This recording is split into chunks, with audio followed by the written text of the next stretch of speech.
ಮತ್ತೆ ತಾರಕಕ್ಕೇರಿದ ಪಂಚಮಸಾಲಿ ಹೋರಾಟ. ಸರ್ಕಾರಕ್ಕೆ ಜಯಮೃತ್ಯುಂಜಯ ಶ್ರೀಗಳು ಡೆಡ್ಲೈನ್. ಹೋರಾಟ ಹತ್ತಿಕ್ಕುವ ಕೆಲಸ ಆಗ್ತಾ ಇದೆ ಎಂದ ಬಿಜೆಪಿ. ರಾಜ್ಯದಲ್ಲಿ ಸರ್ಕಾರ ನಿಷ್ಕ್ರಿಯವಾಗಿದೆ ಎಂದ ವಿಜಯೇಂದ್ರ. ರಾಜ್ಯ ಬಿಜೆಪಿಯಲ್ಲಿ ನಿಲ್ಲದ ಬಣಗುಡ್ಡಾಟ. ಅಶೋಕ್ ಜೊತೆಗೆ ಸೇರಿ ಯತ್ನಾಳ್ ಹೋರಾಟ. ಮೂಡ ಪ್ರಶ್ನೆಗಳಿಗೆ ಸಚಿವ ಭೈರತಿ ತಂಡ ಮೂಡ ಅಕ್ರಮದಲ್ಲಿ ಕ್ರಮ ಆಗಿದೆ ಅಂತ ಹೇಳಿ ಸಮರ್ಥನೆ. ಎಲ್ಲದರ ಡೀಟೇಲ್ಸ್ ಕರ್ನಾಟಕ ಟಾಪ್ 20ಯಲ್ಲಿ. ಇಷ್ಟು ದಿನ ತಣ್ಣಗಾಗಿದ್ದ ಪಂಚಮಸಾಲಿ ಹೋರಾಟ ಇದೀಗ ಮತ್ತೆ ತಾರಕಕ್ಕೇರಿದೆ. ಚಳಿಗಾಲದ ಅಧಿವೇಶನದ ಬೆನ್ನಲ್ಲೇ ಪಂಚಮಸಾಲಿ ಹೋರಾಟಕ್ಕೆ ಜಯ ಮೃತ್ಯುಂಜಯ ಶ್ರೀ ಮತ್ತಷ್ಟು ಪುಷ್ಟಿ ಕೊಟ್ಟಿದ್ದಾರೆ. ಪಂಚಮಸಾಲಿ ಸಂಘರ್ಷ ಸಮಾವೇಶ ಅಂತ ದೊಡ್ಡ ಸಮಾವೇಶ ಮಾಡ್ತಾ ಇದ್ದೀವಿ. ಸಮಾವೇಶ ಮುಗಿಯೋದ್ರೊಳಗೆ ಸಿಎಂ ನಮ್ಮ ಸಮಾಜಕ್ಕೆ 2A ಮೀಸಲಾತಿ ಆದೇಶ ಪತ್ರವನ್ನ ಕೊಡಬೇಕು. ಕೇಂದ್ರ OBCಗೆ ಲಿಂಗಾಯತರನ್ನ ಒಳಪಡಿಸುವ ಆದೇಶ ಪತ್ರವನ್ನ ತೆಗೆದುಕೊಟ್ರೆ ಸಿಎಂ DCM ಇಬ್ಬರನ್ನ ಕರೆಸಿ ಸನ್ಮಾನ ಮಾಡ್ತೀವಿ, ಇಲ್ಲಾಂದ್ರೆ ವಿಧಾನಸೌಧಕ್ಕೆ ಮುತ್ತಿಗೆ ಹಾಕ್ತೀವಿ ಅಂದಿದ್ದಾರೆ. ಇನ್ನು ಈಗ ನಮ್ಮ ಹೋರಾಟಕ್ಕೆ ಬರುವ ವಾಹನಗಳಿಗೆ ಅನುಮತಿ ಕೊಡ್ತಾ ಇಲ್ಲ. ನಮ್ಮ ಸಮಾಜದ ಬಗ್ಗೆ ಈ ಸರ್ಕಾರಕ್ಕೆ ಗೌರವ ಇಲ್ಲ. ಈ ಸರ್ಕಾರ ನಮ್ಮ ಸಮಾಜದ ಮೇಲೆ ತುರ್ತು ಪರಿಸ್ಥಿತಿ ಜಾರಿ ಮಾಡ್ತಾ ಇದೆ, ಪ್ರಜಾಪ್ರಭುತ್ವದ ಕಗ್ಗೊಲೆ ಮಾಡ್ತಿದೆ ಅಂತ ಗುಡುಗಿದ್ದಾರೆ. 10ನೇ ತಾರೀಕಿಗೆ ಡಿಸೆಂಬರ್ 10ನೇ ತಾರೀಕು ಬೆಳಗ್ಗೆ 10 ಗಂಟೆಗೆ ಬೆಳಗಾವಿಯ ಸುವರ್ಣ ವಿಧಾನಸೌಧ ಎದುರುಗಡೆ ಇರುವಂತಹ ಟೊಯೋಟಾ ಶೋರೂಮ್ ಹಿಂಭಾಗದಲ್ಲಿ ಒಂದು ಭಾಳ ದೊಡ್ಡ ಸಮಾವೇಶ ಮಾಡ್ತೇವೆ ಅಂತೇಳಿ. ಆ ಸಂಘರ್ಷ ಸಮಾವೇಶ ಮುಗಿಯೋದ್ರೊಳಗಾಗಿಯೇ ಮಾನ್ಯ ಮುಖ್ಯಮಂತ್ರಿಗಳು ನಮ್ಮ ಸಮಾಜಕ್ಕೆ 2A ಮೀಸಲಾತಿ ಆದೇಶ ಪತ್ರವನ್ನು ಸೆಂಟ್ರಲ್ OBCಗೆ ಲಿಂಗಾಯತನ ಒಳಪಡಿಸುವ ಆದೇಶ ಪತ್ರವನ್ನು ತೆಗೆದುಕೊಟ್ರೆ ಸನ್ಮಾನ ಮಾಡಿ ಅಭಿನಂದನೆ ಸಲ್ಲಿಸ್ತೀವಿ. ಇಲ್ಲಪ್ಪ ಅಂದರೆ ಅಲ್ಲಿಂದ ವಿಧಾನಸಭೆ ಮುತ್ತಿಗೆ ಆಗ್ತೀವಿ. ಪಂಚಮಸಾಲಿ ಹೋರಾಟ ಹತ್ತಿಕ್ಕುವ ಕೆಲಸ ಸರ್ಕಾರ ಮಾಡ್ತಿದೆ ಅಂತ ಅಶ್ವಥ್ ನಾರಾಯಣ್ ಆರೋಪಿಸಿದ್ದಾರೆ. ನಮ್ಮಲ್ಲಿ ಒಗ್ಗಟ್ಟು ಬಹಳ ಇದೆ, ಒಟ್ಟಾಗಿ ಸರ್ಕಾರದ ವಿರುದ್ಧ ಹೋರಾಡ್ತೇವೆ. ಆದರೆ ಎಲ್ಲಾ ಹೋರಾಟಗಳನ್ನ ಹತ್ತಿಕ್ಕುವ ಕೆಲಸ ಆಗ್ತಾ ಇದೆ. ಬಂಡತನ ಇರುವ ನೈತಿಕತೆ ಇಲ್ಲದ ಸರ್ಕಾರ ಇದು ಅಂತ ಗುಡುಗಿದ್ದಾರೆ. ಈತ ಯತ್ನಾಳ್ ಕೂಡ ಪ್ರಜಾಪ್ರಭುತ್ವ ಹತ್ತಿಕ್ಕುವ ಕಾರ್ಯವನ್ನ ಸಿದ್ದರಾಮಯ್ಯ ಸರ್ಕಾರ ಮಾಡ್ತಿದೆ, ಇದು ದುರ್ದೈವ. ನಮ್ಮ ಮೇಲೆ ಗುಂಡು ಹಾರಿಸಲಿ, ನಿಷೇಧಾಜ್ಞೆ ಹೇರಲಿ, ಡೋಂಟ್ ಕೇರ್ ಅಂತ ಗುಡುಗಿದ್ರು. ಈ ಮಧ್ಯೆ ಲಕ್ಷ್ಮೀ ಹೆಬ್ಬಾಳ್ಕರ್ ಮಾತನಾಡಿ ಪಂಚಮಸಾಲಿ ಟ್ರ್ಯಾಕ್ಟರ್ ರ್ಯಾಲಿಗೆ ಜಿಲ್ಲಾಡಳಿತ ನಿರ್ಬಂಧ ಹೇರಿರುವುದಕ್ಕೆ ಸಚಿವೆ ಲಕ್ಷ್ಮೀ ಹೆಬ್ಬಾಳ್ಕರ್ ಅಸಮಾಧಾನ ವ್ಯಕ್ತಪಡಿಸಿದ್ದಾರೆ. ನಿರ್ಬಂಧ ಹೇರಬಾರದು, ಇದು ಪ್ರಜಾಪ್ರಭುತ್ವ. ಪಂಚಮಸಾಲಿ ಮೀಸಲಾತಿಗಾಗಿ ನಾನು ಮುಂಚೂಣಿಯಲ್ಲಿ ನಿಂತು ಹೋರಾಟವನ್ನ ಮಾಡಿದ್ದೀನಿ. ಅಪಘಾತ ದುರ್ಘಟನೆ ಆಗಬಾರದು ಅಂತ ಟ್ರ್ಯಾಕ್ಟರ್ಗಳಿಗೆ ನಿಷೇಧವನ್ನ ಹೇರಿರಬಹುದು ಅಂದ್ರು. ಎಲ್ಲ ಕಡೆನೂ ಹತ್ತಿಕ್ಕೋದು ಕಾಂಗ್ರೆಸ್ ಸರ್ಕಾರ ಪ್ರತಿಯೊಂದು ಹೋರಾಟನೂ ಹತ್ತಿಕ್ಕುವಂಥ ಪ್ರಯತ್ನ ಮಾಡ್ತಾನೆ ಇರ್ತದೆ. ಇವತ್ತು ಯಾವುದೇ ಒಂದು ವಿಚಾರದಲ್ಲೂ ಬಗೆಹರಿಸುವಂಥ ಪ್ರಯತ್ನಗಳನ್ನು ಈ ಸರ್ಕಾರ ಮಾಡಿಲ್ಲ. ಸಿದ್ದರಾಮಯ್ಯ ಸರ್ಕಾರ ಒಂದು ಹಿಟ್ಲರ್ ಸರ್ಕಾರ ರೀತಿಯಲ್ಲಿ ವರ್ತನೆ ಮಾಡಕತ್ತದ.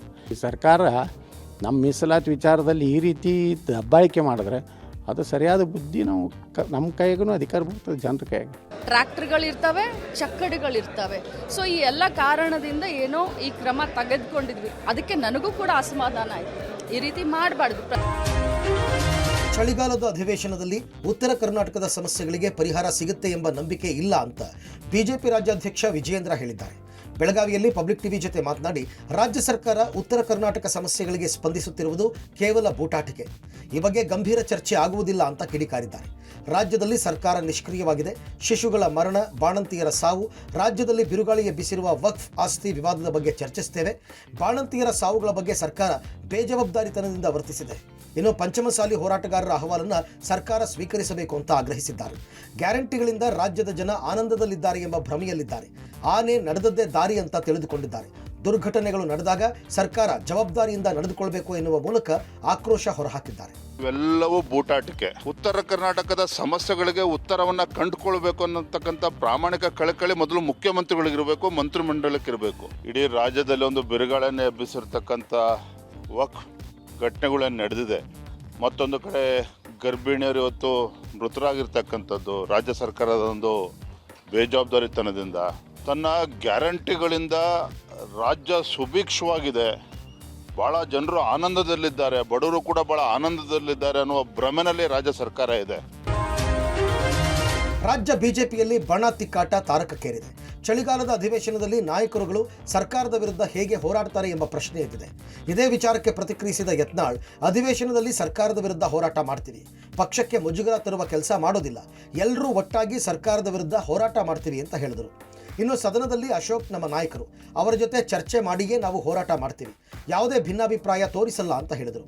ಇನ್ನು ಉಚ್ಚಾಟನೆ ವಿಚಾರಕ್ಕೆ ಪ್ರತಿಕ್ರಿಯಿಸಿ ಹೈಕಮಾಂಡ್ ನಾಯಕರು ನಮ್ಮನ್ನು ಉತ್ತಮವಾಗಿ ಮಾತನಾಡಿಸಿದ್ದಾರೆ, ಅವರಿಗೆ ಎಲ್ಲ ಮಾಹಿತಿ ಇದೆ. ಯತ್ನಾಳ್ ವ್ಯಕ್ತಿತ್ವದಲ್ಲಿ ಯಾವುದೇ ಬದಲಾವಣೆ ಆಗೋದಿಲ್ಲ, ಹೊಂದಾಣಿಕೆ ಮಾಡಿಕೊಳ್ಳೋರ ವಿರುದ್ಧ ನಮ್ಮ ಹೋರಾಟ ಇದ್ದೇ ಇರುತ್ತೆ, ನಮ್ಮ ತಂಡಕ್ಕೆ ಮುಂದೆ ಅಧಿಕಾರ ಬರುತ್ತೆ ಅಂತ ಹೇಳಿದ್ದಾರೆ. ಶಾಸನ ಸಭೆಗೆ ಬಂದೀವಿ ಅಂದ್ರೆ ನಮ್ಮ ನಾಯಕರು ಅಶೋಕ್ ಅವರು ಏನು ನಾವೆಲ್ಲ ಕೂಡಿ ನಿರ್ಣಯ ಮಾಡ್ತೀವಿ, ಅದಕ್ಕೆ ನಾವು ಬದ್ದಿರ್ತೀವಿ. ಪಕ್ಷಕ್ಕೆ ಅಂದೂ ನಾವು ಮುಜುಗರ ಮಾಡಿಲ್ಲ. ವ್ಯಕ್ತಿಗಳ ಬಗ್ಗೆ ನಮ್ಮದು ಹೋರಾಟ ಇದೆ, ಆ ಹೋರಾಟ ನಾವು ಮುಂದುವರಿಸ್ತೀವಿ. ನಮ್ಮದೇ ಆದೊಂದು ದೊಡ್ಡ ತಂಡಿದೆ. ಕಾಂಗ್ರೆಸ್ಸಿನ ಜೊತೆಗೆ ಹೊಂದಾಣಿಕೆ ಮಾಡಿಕೊಂಡು ಪಕ್ಷವನ್ನು ಬಲಿ ಕೊಡೋರ ವಿರುದ್ಧ ಹೋರಾಟ ಇದೆ. ಕಾರ್ಯಕರ್ತರು ಧೈರ್ಯವಾಗಿರಬೇಕು. ನಾವೇ ಗೆಲ್ತೀವಿ. ನಮ್ಮದೇ ಒಂದು ಗುಂಪಿಗೆ ನೇತೃತ್ವ ಬರ್ತದೆ. ಬಳ್ಳಾರಿಯಲ್ಲಿ ಬಾಣಂತಿಯರ ಸಾವು ಕೇಸ್ ತನಿಖೆಗೆ ಈಗಾಗಲೇ ಸರ್ಕಾರ ಕಮಿಟಿ ರಚಿಸಿದೆ. ಈ ಬಗ್ಗೆ ಪ್ರತಿಕ್ರಿಯೆ ಕೊಟ್ಟ ಆರೋಗ್ಯ ಸಚಿವ ದಿನೇಶ್ ಗುಂಡೂರಾವ್, ಬಾಣಂತಿಯರ ಮರಣಗಳು ಆಗ್ತಾ ಇದೆ. ಪ್ರತಿ ವರ್ಷ ಆಸ್ಪತ್ರೆಯಲ್ಲಿ ಸಾವಿನ ಸಂಖ್ಯೆ ಇದ್ದೇ ಇರುತ್ತೆ. ಅದನ್ನೇ ಮುಂದಿಟ್ಕೊಂಡು ರಾಜಕೀಯ ಉದ್ದೇಶದಿಂದ ಮಾತಾಡಬಾರದು ಅಂತ ಆರೋಗ್ಯ ಸಚಿವ ದಿನೇಶ್ ಗುಂಡೂರಾವ್ ಹೇಳಿದ್ರು. ಬಾಣಂತಿಯರ ಸಾವಿನ ವಿಚಾರವಾಗಿ ಅಧಿವೇಶನದಲ್ಲಿ ಗಂಭೀರವಾಗಿ ಚರ್ಚೆ ಆಗಬೇಕು. ಅದಕ್ಕೆ ನಾವು ಉತ್ತರವನ್ನ ಕೊಡ್ತೇವೆ ಅಂದ್ರು. ಇನ್ನು ಬೆಳಗಾವಿಯಲ್ಲಿ ನಡೆದ ಬಾಣಂತಿಯರ ಸಾವು ಕೇಸ್ ಬಗ್ಗೆ ವಿಜೇಂದ್ರ ಪ್ರತಿಕ್ರಿಯಿಸಿದ್ದಾರೆ. ರಾಜ್ಯ ಸರ್ಕಾರದ ಬೇಜವಾಬ್ದಾರಿ ಮೇಲ್ನೋಟಕ್ಕೆ ಕಾಣ್ತಾ ಇದೆ. ಇದರಲ್ಲಿ ರಾಜಕಾರಣ ಮಾಡುವಂತದ್ದು ಏನೂ ಇಲ್ಲ. ಇಂದು ಬಡವರಿಗೆ ಅನ್ಯಾಯ ಆಗ್ತಾ ಇದೆ. ಇದನ್ನ ಸದನದಲ್ಲಿ ಚರ್ಚೆ ಮಾಡ್ತೇವೆ ಅಂದ್ರು. ಮರಣಗಳಾಗ್ತದೆ, ಈ ರಾಜ್ಯದಲ್ಲಿ ಮರಣಗಳಾಗಲ್ಲ ಅಂತ ಹೇಳೋಕ್ಕಾಗೋದಿಲ್ಲ ಆಯಿತಾ. ಯಾವುದೂ ಕೂಡ ಅದರಲ್ಲಿ ಎಲ್ಲ ವೈದ್ಯಕೀಯ ಕಾರಣಗಳಿಂದನೇ ಆಗಿರುವಂಥದ್ದು. ಬೆಳಗಾವಿಯಲ್ಲಿ ನಾನು ಇರ್ತಕ್ಕಂಥದ್ದು ಪ್ರತಿ ವರ್ಷ ಕೆಲವು ಜನ ಆಸ್ಪತ್ರೆಗಳಲ್ಲಿ ಮೃತಪಟ್ಟೇ ಪಡ್ತಾರೆ. ಇಬ್ಬರುಗಳು ಹಿಡ್ಕೊಂಡು ಇಷ್ಟು 300 ಸತ್ತೋಗಿದ್ದಾರೆ, 200 ಸತ್ತೋಗಿದ್ದಾರೆ. ಹೋದ ವರ್ಷ ಪ್ರತಿ ವರ್ಷವೂ ಕೂಡ ಜನ ಅಲ್ಲಿ ತೀರ್ಕೊಳ್ತಾರೆ. ಸೊ ಅದಕ್ಕೂ ದಯವಿಟ್ಟು ಸುಮ್ಮನೆ ಯಾವುದೋ ಒಂದು ರಾಜಕೀಯ ಉದ್ದೇಶ ಇಟ್ಕೊಂಡು ಮಾತನಾಡಬಾರ್ದು. ರಾಜ್ಯ ಸರ್ಕಾರದ ಒಂದು ಬೇಜವಾಬ್ದಾರಿತನ ಇವತ್ತು ಮೇಲ್ನೋಟಕ್ಕೆ ಗೊತ್ತಾಗ್ತಾ ಇದೆ, ಕಾಣ್ತಾ ಇದೆ. ಇದರಲ್ಲಿ ರಾಜಕಾರಣ ಮಾಡ್ತಕ್ಕಂಥ ಪ್ರಶ್ನೆ ಅಲ್ಲ. ಇವತ್ತು ಬಡವರು ಇವತ್ತೇನೋ ಅನ್ಯಾಯ ಆಗ್ತಾ ಇದೆ. ಇದನ್ನು ಸದನದಲ್ಲಿ ನಾವು ಚರ್ಚೆ ಮಾಡ್ತೇವೆ. ಮೈಸೂರು ನಗರಾಭಿವೃದ್ಧಿ ಪ್ರಾಧಿಕಾರ ತನಿಖೆ ಮುಂದುವರೆದಿದೆ. ಈ ವೇಳೆ ತಮ್ಮ ವಿರುದ್ಧ ಕೇಳಿ ಬಂದಿದ್ದ ಆರೋಪಕ್ಕೆ ಉತ್ತರಿಸಲು ಹಿಂದೇಟು ಹಾಕ್ತಾ ಇದ್ದ ಭೈರತೆ ಸುರೇಶ್ ಪ್ರತಿಕ್ರಿಯಿಸಿದ್ದಾರೆ. ಸುವರ್ಣಸೌಧದಲ್ಲಿ ಪಬ್ಲಿಕ್ ಟಿವಿ ಜೊತೆಗೆ ಮಾತನಾಡಿದ ಅವರು, ನಾನು ಯಾರ ಕೈಗೂ ಸಿಗದೆ ಹೋಗಿಲ್ಲ. ನಾನು ಎಲ್ಲಿಯೂ ಕೂಡ ತಪ್ಪಿಸಿಕೊಂಡು ಹೋಗಿಲ್ಲ. ನಾನು ಎಲ್ಲರಿಗೂ ಸಿಗುತ್ತಿದ್ದೇನೆ ಅಂತ ಸಮರ್ಥಿಸಿಕೊಂಡಿದ್ದಾರೆ. ಇದೇ ವೇಳೆ ಮೂಡಾ ಪ್ರಕರಣಗಳಿಗೆ ಸಂಬಂಧಿಸಿದ ಪ್ರಶ್ನೆ ಕೇಳಿದಾಗ ಗರಂ ಆಗಿದ್ದಾರೆ.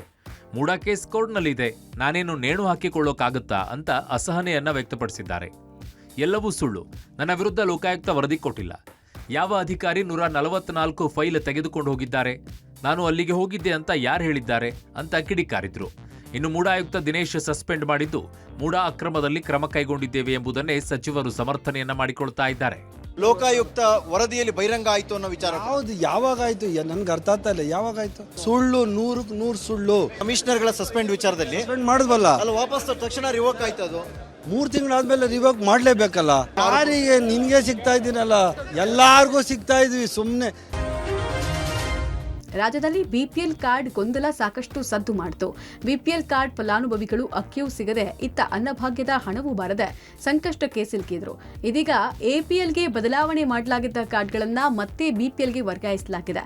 ಈ ಬಗ್ಗೆ ಪ್ರತಿಕ್ರಿಯೆ ಕೊಟ್ಟ ಆಹಾರ ಸಚಿವ ಕೆಎಚ್ ಮುನಿಯಪ್ಪ, ರೇಷನ್ ಕಾರ್ಡ್ ಗೊಂದಲ ಬಗೆಹರಿದಿದೆ. ರೇಷನ್ ಕಾರ್ಡ್ ವಿಚಾರದಲ್ಲಿ ಅಧಿಕಾರಿಗಳು ಗೊಂದಲ ಸರಿಪಡಿಸಿದ್ದಾರೆ ಅಂದ್ರು. ಇನ್ನು ಬಿಜೆಪಿಯವರು ಮಾಹಿತಿ ಇಲ್ಲದೆ ಆರೋಪ ಮಾಡ್ತಿದ್ದಾರೆ. ರೇಷನ್ ಕಾರ್ಡ್ ವಿಚಾರದಲ್ಲಿ ಬಿಜೆಪಿಯವರಿಗೆ ಮಾತನಾಡೋದಕ್ಕೆ ಏನೂ ಸಿಗಲ್ಲ ಅನ್ನೋ ಮೂಲಕ ಆಕ್ರೋಶ ಹೊರಹಾಕಿದ್ದಾರೆ. ಪಡಿತರ ಚೀಟಿಗಳೆಲ್ಲ ಫೈಸಲ್ ಮಾಡಿದ್ದೀವಿ. ಹೋರಾಟಕ್ಕೇನು ಉಳಿದಿಲ್ಲ. ಎಲ್ಲ ಪೂರ್ತಿ ಪ್ರಮಾಣವಾಗಿ ಆಗಿದೆ. ನಿಮಗೆ ಮಾಹಿತಿ ಕರೆಕ್ಟಾಗಿಲ್ಲ ಹಂಗಿದೆ. ನಾನೇ ಖುದ್ದು ಪರಿಶೀಲನೆ ಮಾಡಿದ್ದೀನಿ. ಎಲ್ಲ ಲಾಗಿನ್ಗೆ ಹೋಗಿದೆ. BPL ಕಾರ್ಡ್ ಆಗಲಿ APL ಕಾರ್ಡ್ ಆಗಲಿ ಯಾವುದೂ ಪ್ರಾಬ್ಲಮ್ ಇಲ್ಲ. ಎಲ್ಲ ಕರೆಕ್ಟಾಗಿ ವಿಚಾರಣೆ ಮಾಡಿದ್ವಿ. ಏನೂ ತೊಂದರೆ ಇಲ್ಲ. ಉತ್ತರ ಕೊಡ್ತೀನಿ. ಬೆಳಗಾವಿಯಲ್ಲಿ ಚಳಿಗಾಲದ ಅಧಿವೇಶನ ಆರಂಭದ ಬೆನ್ನಲ್ಲೇ ಎಂಇಎಸ್ ಮತ್ತೆ ಪುಂಡಾಟಿಕೆ ಶುರು ಮಾಡಿದೆ. ಅಧಿವೇಶನದ ಮೊದಲ ದಿನವೇ ಪುಂಡಾಟಿಕೆ ಪ್ರದರ್ಶನ ಮಾಡಿದೆ. ಅಧಿವೇಶನಕ್ಕೆ ವಿರುದ್ಧವಾಗಿ ಮಹಾಮೇಳಾವ್ ನಡೆಸೋದಕ್ಕೆ ಪ್ಲಾನ್ ಮಾಡಿಕೊಳ್ಳಲಾಗಿತ್ತು. ಆದರೆ Mahamelava ತಡೆಯೋದಕ್ಕೆ Belagavi police commissioner Yeda Martin ನಿಷೇಧಾಜ್ಞೆ ಜಾರಿ ಮಾಡಿದ್ದಾರೆ. ಬಿಎನ್ಎಸ್ ಕಾಯ್ದೆಯ 163 ಕಲಂ ಅಡಿಯಲ್ಲಿ 4 ಪೊಲೀಸ್ ಠಾಣಾ ವ್ಯಾಪ್ತಿಯಲ್ಲಿ ನಿಷೇಧಾಜ್ಞೆ ಜಾರಿಯಾಗಿದೆ. ಆದರೆ ಪಟ್ಟು ಬಿಡದ ಎಂಇಎಸ್ ಪುಂಡರು ನಿಷೇಧಾಜ್ಞೆ ಮಧ್ಯೆಯೂ ಮಹಾಮೇಳಾವ್ ನಡೆಸೋದಕ್ಕೆ ಕಸರತ್ತು ನಡೆಸಿದ್ದಾರೆ. ಈ ವೇಳೆ ಪುಂಡಾಟಿಕೆ ಪ್ರದರ್ಶನ ಮಾಡಿದವರನ್ನ ಪೊಲೀಸರು ವಶಕ್ಕೆ ಪಡೆದರು. ಕರ್ನಾಟಕ ಮಹಾರಾಷ್ಟ್ರ ಗಡಿ ವಿವಾದ ಮುಂದಿಟ್ಟುಕೊಂಡು ಕಿರಿಕ್ ಮಾಡ್ತಾ ಇರುವ ಎಂಇಎಸ್ ಶಿವಸೇನೆ ಗಡಿಯಲ್ಲಿ ಭಾಷಾ ಬಾಂಧವ್ಯ ಹದಗೆಡಿಸೋಕೆ ಹುನ್ನಾರ ನಡೆಸಿದೆ. ಅಲ್ಲದೆ ಎಂಇಎಸ್ ಪುಂಡರಿಗೆ ಜಿಲ್ಲಾಡಳಿತ ಹಾಗೂ ಪೊಲೀಸ್ ಇಲಾಖೆ ಖಡಕ್ ಎಚ್ಚರಿಕೆ ಕೊಟ್ಟಿದೆ. ಚಳಿಗಾಲದ ಅಧಿವೇಶನ ಆರಂಭಗೊಳ್ಳುವ ಸಂದರ್ಭದಲ್ಲೇ ಮಹಾರಾಷ್ಟ್ರದ ಮಾಜಿ ಸಿಎಂ ಉದ್ಧವ್ ಠಾಕ್ರೆ ಪುತ್ರ ಆದಿತ್ಯ ಠಾಕ್ರೆ ಉದ್ದಟತನದ ಹೇಳಿಕೆಯನ್ನು ನೀಡಿದ್ದಾರೆ. ಕಾಂಗ್ರೆಸ್ ಜೊತೆ ಮೈತ್ರಿ ಮಾಡಿಕೊಂಡು ಮಹಾವಿಕಾಸ್ ಅಘಾಡಿ ಒಕ್ಕೂಟ ಮಾಡಿಕೊಂಡಿರುವ ಶಿವಸೇನೆ ಶಾಸಕ ಆದಿತ್ಯ ಠಾಕ್ರೆ ಗಡಿ ವಿವಾದವನ್ನು ಕೆದಕಿದ್ದಾರೆ. ಬೆಳಗಾವಿ ಗಡಿ ವಿವಾದದಲ್ಲಿ ಕೇಂದ್ರ ಸರ್ಕಾರ ಮಧ್ಯಪ್ರವೇಶಿಸಬೇಕು ಅಂತ ಆಗ್ರಹಿಸಿದ್ದಾರೆ. ಗಡಿ ವಿವಾದ ಇತ್ಯರ್ಥ ಆಗುವವರೆಗೂ ಬೆಳಗಾವಿಯನ್ನ ಕೇಂದ್ರಾಡಳಿತ ಪ್ರದೇಶವನ್ನಾಗಿ ಘೋಷಿಸಬೇಕು ಅಂತ ಹೇಳಿದ್ದಾರೆ. ಉದ್ಧವ್ ಠಾಕ್ರೆ ನೇತೃತ್ವದ ಬಣ ಗಡಿ ವಿಚಾರವನ್ನು ಕೆದಕುವುದು ಹೊಸದೇನಲ್ಲ. ಇಲ್ಲಿಯವರೆಗೆ ಭಾಷಾ ವಿಷ ಬೀಜ ಬಿತ್ತುತ್ತಿದ್ದ ಉದ್ಧವ್ ಠಾಕ್ರೆ ಈಗ ಕೇಂದ್ರಾಡಳಿತ ಪ್ರದೇಶವನ್ನಾಗಿ ಮಾಡಬೇಕು ಅಂತ ಹೇಳುವ ಮೂಲಕ ಮತ್ತೆ ಖ್ಯಾತೆ ತೆಗೆದಿದ್ದಾರೆ. ಇನ್ನು ಪ್ರತಿಭಟನೆಗೆ ಮುಂದಾದ MES ಕಾರ್ಯಕರ್ತರನ್ನ ಪೊಲೀಸರು ಬಂಧಿಸಿದರು. ಇಂದಿನಿಂದ ಬೆಳಗಾವಿಯಲ್ಲಿ ಚಳಿಗಾಲದ ಅಧಿವೇಶನ ಆರಂಭ ಆಗಿದೆ. 10 ದಿನಗಳ ಕಾಲ ನಡೆಯಲಿರುವ ಅಧಿವೇಶನದ ಮೊದಲ ದಿನವಾದ ಇಂದು ಉಪಚುನಾವಣೆಯಲ್ಲಿ ಗೆದ್ದ 3 ನೂತನ ಶಾಸಕರು ಪ್ರಮಾಣ ವಚನ ಸ್ವೀಕರಿಸಿದರು. ಸದನದಲ್ಲೇ ಪ್ರಮಾಣ ವಚನ ಸ್ವೀಕರಿಸಿದ CP ಯೋಗೇಶ್ವರ್, ಅನ್ನಪೂರ್ಣ ತುಕಾರಾಂ, ಯಾಸಿರ್ ಪಠಾಣ್ಗೆ ಸ್ಪೀಕರ್ UT ಖಾದರ್ ಪ್ರಮಾಣ ವಚನ ಬೋಧಿಸಿದರು. ಇದಕ್ಕೂ ಮುನ್ನ 3 ಶಾಸಕರಿಗೆ ಸಂವಿಧಾನದ ಪೀಠಿಕೆ ಬೋಧಿಸಲಾಯಿತು. ಕೈಯಲ್ಲಿ ಸಂವಿಧಾನ ಹಿಡಿದು ಶಿಗ್ಗಾವಿ ನೂತನ ಶಾಸಕ ಯಾಸಿರ್ ಪಠಾಣ್ ಪ್ರಮಾಣ ವಚನ ಸ್ವೀಕರಿಸುವ ಮೂಲಕ ಸದನದ ಗಮನ ಸೆಳೆದರು. ಇನ್ನು ಪ್ರಮಾಣ ವಚನದ ಬಳಿಕ ವಿಪಕ್ಷ ನಾಯಕರ ಬಳಿ ಬಂದು ಶೇಕ್ ಹ್ಯಾಂಡ್ ಮಾಡೋ ಮೂಲಕ ಯೋಗೇಶ್ವರ್ ಗಮನ ಸೆಳೆದ್ರು. ಅಶೋಕ್, ಬಿಲ್ಲದ್, ಯತ್ನಾಳ್, ಅಶ್ವತ್ಥನಾರಾಯಣ್ ಸೇರಿ ಹಲವರಿಗೆ ಶೇಕ್ ಹ್ಯಾಂಡ್ ಮಾಡಿದ್ರು. ಅಲ್ಲದೆ ವಿಪಕ್ಷ ಸದಸ್ಯರಿಂದ ಶುಭಾಶಯಗಳನ್ನು ಸ್ವೀಕರಿಸಿದ್ರು. ಈ ವೇಳೆ ಬಿಜೆಪಿ ನಾಯಕರು ಖುಷಿ ಪಡ್ತಾ ಇದ್ದಾರೆ ಅಂತ ಕಾಂಗ್ರೆಸ್ ಸದಸ್ಯರು ಕಾಲೆಳೆದರು. CP ಯೋಗೇಶ್ವರ ಎಂಬ ಹೆಸರನ್ನಾದ ನಾನು ವಿಧಾನಸಭೆಯ ಸದಸ್ಯನಾಗಿ ನಿರ್ವಾಚನ ಹೊಂದಿದವನಾಗಿ ವಿಧಿದ್ವಾರ ಸ್ಥಾಪಿತವಾದ ಭಾರತದ ಸಂವಿಧಾನದ ವಿಷಯದಲ್ಲಿ ಶ್ರದ್ಧೆಯಿಂದಲೂ ನಿಷ್ಠೆಯಿಂದಲೂ ಕೂಡಿರುತ್ತೇನೆಂದು. ಅನ್ನಪೂರ್ಣ ಎಂಬ ಹೆಸರಿನವಳಾದ ನಾನು ವಿಧಾನಸಭೆಯ ಸದಸ್ಯಳಾಗಿ ನಿರ್ವಾಚನ ಹೊಂದಿದವಳಾಗಿ ಭಗವಂತನ ಹೆಸರಿನ ಮೇಲೆ ಪ್ರಮಾಣ ಮಾಡುತ್ತೇನೆ. ಸತ್ಯ ನಿಷ್ಠೆಯಿಂದ ಪ್ರತಿಜ್ಞೆ ಮಾಡುತ್ತೇನೆ. ಪಠಾಣ್ ಯಾಸಿರ್ ಅಹಮದ್ ಖಾನ್ ಎಂಬ ಹೆಸರಿನವನಾದ ನಾನು ವಿಧಾನಸಭೆಯ ಸದಸ್ಯನಾಗಿ ನಿರ್ವಾಚನ ಹೊಂದಿದವನಾಗಿ ವಿಧಿದ್ವಾರ ಸ್ಥಾಪಿತವಾದ ಭಾರತದ ಸಂವಿಧಾನದ ವಿಷಯದಲ್ಲಿ ಶ್ರದ್ಧೆಯಿಂದಲೂ ನಿಷ್ಠೆಯಿಂದಲೂ ಕೂಡಿರುತ್ತೇನೆಂದು ಪ್ರಮಾಣ ಮಾಡುತ್ತೇನೆ. ಕೋಲಾರದಲ್ಲಿ ರೈತ ಸಂಘ ಹಾಗೂ ಕಾಂಗ್ರೆಸ್ ಮುಖಂಡರ ಮಧ್ಯೆ ಮಾರಾಮಾರಿ ನಡೆದು ಹೋಗಿದೆ. ಮಾಜಿ ಸ್ಪೀಕರ್ ರಮೇಶ್ ಕುಮಾರ್ ಅರಣ್ಯ ಭೂಮಿ ಒತ್ತುವರಿ ತೆರವಿಗೆ ಆಗ್ರಹಿಸಿ ರೈತ ಮುಖಂಡರು ಪ್ರತಿಭಟನೆ ನಡೆಸಿದ್ದಾರೆ. ಈ ವೇಳೆ ಪ್ರತಿಭಟನಾ ನಿರತ ರೈತ ಸಂಘದ ಮುಖಂಡರನ್ನ ರಮೇಶ್ ಕುಮಾರ್ ಬೆಂಬಲಿಗರು ಥಳಿಸಿದ್ದಾರೆ. ಕೋಲಾರ ಜಿಲ್ಲೆಯ ಶ್ರೀನಿವಾಸಪುರ ತಾಲೂಕಿನ ಕಚೇರಿ ಎದುರು ರೈತ ಸಂಘ ಪ್ರತಿಭಟನೆ ಹಮ್ಮಿಕೊಂಡಿತ್ತು. ಆದರೆ ಪ್ರತಿಭಟನೆ ಮಾಡದಂತೆ ರಮೇಶ್ ಬೆಂಬಲಿಗರು ರೈತ ಸಂಘದವರ ಮೇಲೆ ಮುಗಿಬಿದ್ದಿದ್ದಾರೆ. ಇದೇ ವೇಳೆ ರೈತ ಸಂಘದ ಮುಖಂಡರು ಹಾಗೂ ರಮೇಶ್ ಕುಮಾರ್ ಬೆಂಬಲಿಗರ ಮಧ್ಯೆ ತಳ್ಳಾಟ, ನೂಕಾಟ ಉಂಟಾಗಿದೆ. ಪೊಲೀಸರ ಸಮ್ಮುಖದಲ್ಲೇ ರೈತ ಸಂಘದ ಮುಖಂಡರನ್ನ ಕಾಂಗ್ರೆಸ್ ಮುಖಂಡರು ಥಳಿಸಿದ್ದಾರೆ. ರೈತ ಮುಖಂಡ ನಾರಾಯಣಗೌಡ, ಮಂಜುನಾಥ್ ಸೇರಿದಂತೆ ಹಲವರ ಮೇಲೆ ಹಲ್ಲೆ ನಡೆಸಲಾಗಿದೆ. ಸದ್ಯ ಪೊಲೀಸರು ಮಧ್ಯಪ್ರವೇಶಿಸಿ ಪರಿಸ್ಥಿತಿ ತಿಳಿಗೊಳಿಸಿದ್ದಾರೆ.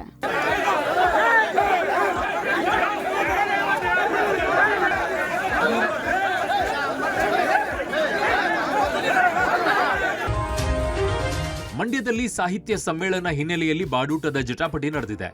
ಸಮ್ಮೇಳನದಲ್ಲಿ ಬಾಡೂಟದ ವ್ಯವಸ್ಥೆ ಮಾಡಿಕೊಡಬೇಕು ಅಂತ ಮಂಡ್ಯದಲ್ಲಿ ಸಮಾನ ಮನಸ್ಕರ ವೇದಿಕೆ ಪ್ರತಿಭಟನೆ ನಡೆಸಿದೆ. ಮಂಡ್ಯ ಜಿಲ್ಲಾಧಿಕಾರಿ ಕಚೇರಿ ಎದುರು ಬೇಯಿಸಿದ ಮೊಟ್ಟೆ ತಿನ್ನುವ ಮೂಲಕ ಪ್ರತಿಭಟನೆ ನಡೆಸಿದೆ. ನಾಟಿಕೋಳಿ ಸಾರು, ಮಟನ್, ಕಬಾಬು ಬೇಕೆಂದು ಆಗ್ರಹಿಸಿದ್ದಾರೆ. ಮಂಡ್ಯ ಅಂದ್ರೆ ಬಾಡೂಟಕ್ಕೆ ಫೇಮಸ್. ನಾವು ಬಾಡೂಟ ನೀಡಿ ಅತಿಥಿ ಸತ್ಕಾರ ಮಾಡಬೇಕು.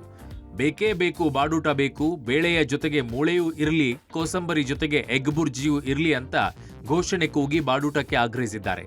ಇನ್ನು ಬಾಡೂಟ ಕೊಡದಿದ್ರೆ ನಾವೇ ಬಾಡೂಟ ಹಾಕಿಸ್ತೇವೆ, ಮನೆ ಮನೆಗೆ ತೆರಳಿ ಕೋಳಿ ಸಂಗ್ರಹ ಮಾಡ್ತೀವಿ ಅಂತ ಕಸಾಪ ಹಾಗೂ ಜಿಲ್ಲಾಡಳಿತಕ್ಕೆ ಸಮಾನ ಮನಸ್ಕ ವೇದಿಕೆ ಎಚ್ಚರಿಕೆಯನ್ನು ನೀಡಿದೆ.